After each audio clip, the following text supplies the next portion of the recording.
Hello friends, welcome to HP Vibrant Academy. This is lecture number 6 on the most probable questions of statics. Let's begin. तो question number 17 देखिए क्या दिया question number 17 में. The heavy hemispherical shell of radius r has a particle attached to a point on the rim and rests with curved surface in contact with the rough sphere of radius capital R at the highest point. Prove that if r capital R upon small r is greater than root 5 minus 1, the equilibrium is stable whatever be the weight of the particle. ठीक है, चलिए देखते हैं इसको कैसे करेंगे. तो ये मेरा रेडियस हो गया कैपिटल आर, क्लियर है, और ये hemispherical shell.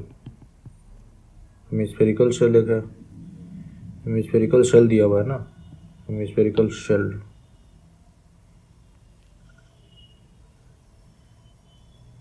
Hemispherical shell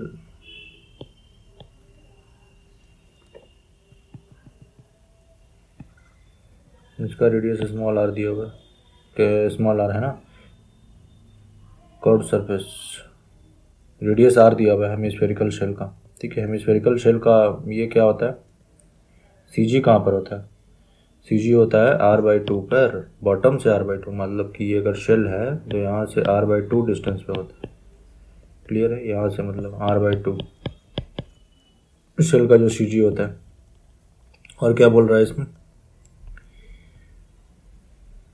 has a particle attached to a point on the rim and rest with curved surface in contact with the rough sphere. मतलब attached to a point on, has a particle, क्या लिखा है, has a particle attached to a point on the rim, मतलब एक particle है यहाँ पे, समझ में आ रहा है, ये पार्टिकल यहाँ रिम पे रखा हुआ है. तो पूछा जा रहा है कि प्रूव डैट अगर r by small r is greater than root under 5 minus 1 है तो इक्विलिब्रियम जो है वो स्टेबल होगा whatever with the weight of particle. मतलब कि ये जो स्टेबिलिटी है ना वो इस पार्टिकल की वेट से इंडिपेंडेंट होगा. ठीक है, the stability of the system is independent of the mass of the particle, मतलब वेट ऑफ द पार्टिकल. ठीक है, इस पार्टिकल की वेट से इंडिपेंडेंट होगा. क्लियर है, तो चलो देखते हैं, इसको एक्सप्रेशन डिराइव करना पड़ेगा. ठीक है, तो क्या ये लास्ट वाला लाइन पढ़ो, इसमें क्या लिखा है, whatever with the weight of particle, मतलब कि if capital R upon R, ये ध्यान से देखो, capital R upon small R अगर रूट अंडर 5 से माइनस 1 से बड़ा है तो इक्विलिब्रियम क्या है, स्टेबल है. ठीक है, और वो वेट ऑफ पार्टिकल से इंडिपेंडेंट है, मतलब कि जो स्टेबिलिटी है ना वो वेट पे डिपेंडेंट नहीं है. मतलब वेट अगर मैं इंक्रीज करूँ या डिक्रीज करूँ उससे स्टेबिलिटी को कोई फर्क नहीं पड़ेगा. समझ में आया, आसान भाषा में यही है.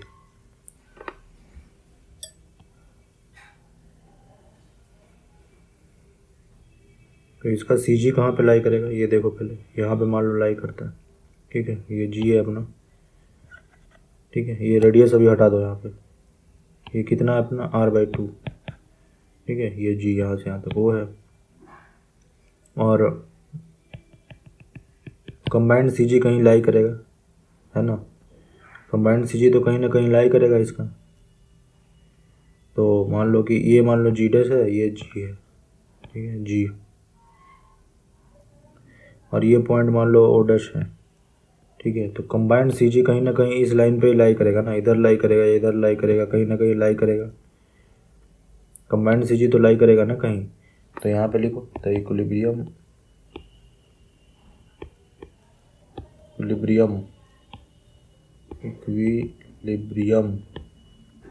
Is stable when O G and G dash, O G N नहीं, O G and O dash is in same line, are in same line. ठीक है, आर इन सेम लाइन. ठीक है, सेम लाइन में रहेगा तो ये क्या होगा, स्टेबल होगा, है ना. तो अब तो ये जो जी है अपना, ये देखो यहाँ पे कहीं पे लाई करेगा ना इसी लाइन में, है ना. तो ये जी है अपना, तो ये डिस्टेंस क्या हो जाएगा, एच होगा. ठीक है, तो लिखते हैं, चलो ऊपर वाले का इसका रेडियस ऑफ कर्वेचर क्या होगा, रो2 is equal to small R, इसका रो1 is equal to capital R. तो स्टेबिलिटी के लिए क्या होता है 1/ρ1 plus 1/ρ2 is less than 1/h। तो 1/r plus 1/R is less than 1/h। तो इस जगह r plus small r capital R is less than 1/h। तो h less than r capital R by r plus small r। ठीक है, this must be true, मतलब ये जो value है h की मैक्सिमम वैल्यू के लिए भी ट्रू होना चाहिए। समझ में आ रहा है ना? This must be true for maximum value of h। तो h की मैक्सिमम वैल्यू क्या होगी? h की मैक्सिमम वैल्यू वो होगी जो अगर ये g जो है ना ये इस पॉइंट पे हो जाएगा। समझ में आ रहा है? मतलब कि o g और o ये पॉइंट ले लो, a पॉइंट ले लो, मतलब कि g अगर यहाँ पहुँच जाएगा स्ट्रेट लाइन में, मतलब ये दोनों परपेंडिकुलर 90 डिग्री कर जो बनाएगा 90 डिग्री, अगर ये 90 डिग्री बन रहा है ना ये, तो ये जो वैल्यू है ये वाला देखो ये h मैक्स हो जाएगा। समझ में आ रहा है? मतलब ये लाइन और ये लाइन दोनों परपेंडिकुलर होना चाहिए। ठीक है, तो h is equal to h max when, क्या लिखेंगे यहाँ पे, ये g हो गया ना पॉइंट, ये g, देखो फिर से बताता हूँ क्लियर, ये था, समझ में आ रहा है? तो ये जो पॉइंट है ना अपना g सेंटर, जो h की वैल्यू है g कंबाइंड सी जी जो है वो कभी इधर हो सकता है या इधर हो सकता है, इधर हो सकता है। तो मैक्सिमम तब होगा जब ये नहीं ये यहाँ पहुँच जाएगा, मतलब ये तीनों स्ट्रेट लाइन में आ जाएगा, मतलब ओ जी एंड ए जो है will be in straight line, O G dash G and A, ठीक है, आर इन स्ट्रेट लाइन, ठीक है, that is O G is perpendicular to G dash है, ऐसा भी बोल सकते हैं ना। तो ये एच मैक्स होगा, एच मैक्स, क्लियर है? एच मैक्स हो जाएगा ना, तभी तो ये सेटिस्फाई होगा, मतलब कि ये जो एक्सप्रेशन है वो एच की मैक्सिमम वैल्यू के लिए भी सेटिस्फाई होना चाहिए। यहाँ तक तो क्लियर है अपना, है ना? तो अब देखो ये मान लो कि थीटा है, तो ये ट्राइंगल क्या हो गया अपना, ये ट्राइंगल, ये थीटा हो गया, ये r/2 हो गया, ये r हो गया, तो क्या हो गया tan theta is equal to 1/2। Clear है ना? मतलब r/2 अपॉन r, ये हो गया r/2 upon r is equal to 1/2। तो ये कितना हो जाएगा, देखो ये थीटा हो गया, ये 1 हो गया, ये 2 हो गया, तो ये √5, तो साइन थीटा क्या हो जाएगा 1/√5, है ना? तो ये अपना r है, तो ओ जी कितना हो जाएगा, ये वाला वैल्यू, ये देखो यहाँ से यहाँ तक कितना हो जाएगा r sin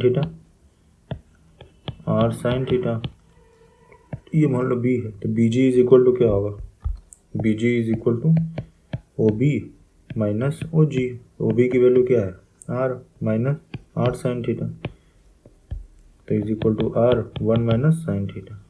ठीक है, तो बी जी मतलब now h is equal to,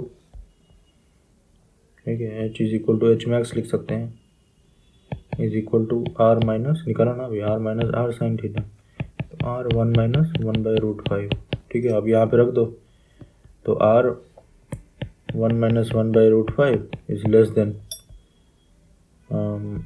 r capital R upon r plus capital R, ये कैंसिल हो गया, तो ये हो गया √5 minus 1/√5 is less than r upon r plus capital R। ये तो होगा, ये होगा ना? तो मुझे r अपॉन कैपिटल R की वैल्यू निकालना, तो r plus r upon R is less than √5/√5 minus 1, यही होगा, है ना? तो ये r by capital R plus 1 is less than √5/√5 minus 1, तो r upon capital R is less than √5/√5 minus 1, तो ये हो गया r upon capital R is less than √5 minus √5 plus 1/√5 minus 1, ये कैंसिल हो गया, है ना? तो ये हो गया capital R upon small r, capital R upon small r is greater then √5 minus 1, ठीक है, समझ में आ गया ना? ये था इसमें, मतलब देखो ये फिर से बता देता हूँ और कन्फ्यूज़न हो रहा था। देखो ये ट्रायंगल था, तो ये अगर मेरा जी जो है ना, जी डैश जी और ये ए, ठीक है, स्ट्रेट लाइन में होगा। अगर हो सकता है ना कि ये ऐसा भी हो, ऐसा भी हो सकता है ना, ये जी यहाँ पहुँच गया, ये जी डैश यहाँ पहुँच गया, जी हाँ, तो ये स्ट्रेट लाइन, तो ये स्टेबल नहीं होगा। समझ में आ रहा है? स्टेबल तब होगा जब ये जो है ना, ये 90 डिग्री बनाएंगे। अगर इस केस में अगर जी यहाँ है तो मेरा एच ये हो जाता है ना, एच ये हो जाता। तो एच की मैक्सिमम वैल्यू कब होगी? जब ये परपेंडिकुलर हो जाएगा, है ना, ये वाला में। तो ये कैसे निकालेंगे? ये टोटल जैसे था मेरा कितना, ये आर था, है ना, ये आर हो गया, और ये वैल्यू कितना होगा यहाँ से यहाँ तक, आर साइन थीटा। तो H is equal to R minus R sine theta. आ गया यहाँ से, समझ में आ रहा है ना? ऐसा ही था, ठीक है। तो यही बोला था ना इसमें प्रूव करने के लिए, capital R upon small are greater than root under 5-1, है ना। और क्या है, whatever be the weight of particle. तो यहाँ लिखो दिस एक्सप्रेशन, ऐसा लिखो ना, हेंस लिखा है ना, इफ, हाँ, hence for r by small are greater than root under 5-1 the equilibrium is stable and the stability condition is independent of value of, ठीक है, value of independent of weight of particle. ऐसे लिखो, wait of particle, ठीक है। इतना clear हो गया? तो ऐसे ही करना था ये क्वेश्चन, समझ में आ रहा है ना? ये 10 मार्क्स में पूछा गया है, 10 मार्क्स, ठीक है। क्वेश्चन देखो कॉन्सेप्चुअल क्लैरिटी रहेगा तो कोई, देखो एक ही पेज का क्वेश्चन था, एक ही पेज में हो गया। अगर कॉन्सेप्ट क्लियर नहीं है तो फिर बहुत दिक्कत होगी, समझ में आ रहा है ना? तो मैथमेटिक्स ऑप्शनल में कॉन्सेप्ट पे ज़्यादा वर्क करना है अपने को, ठीक है। चलिए, थैंक यू।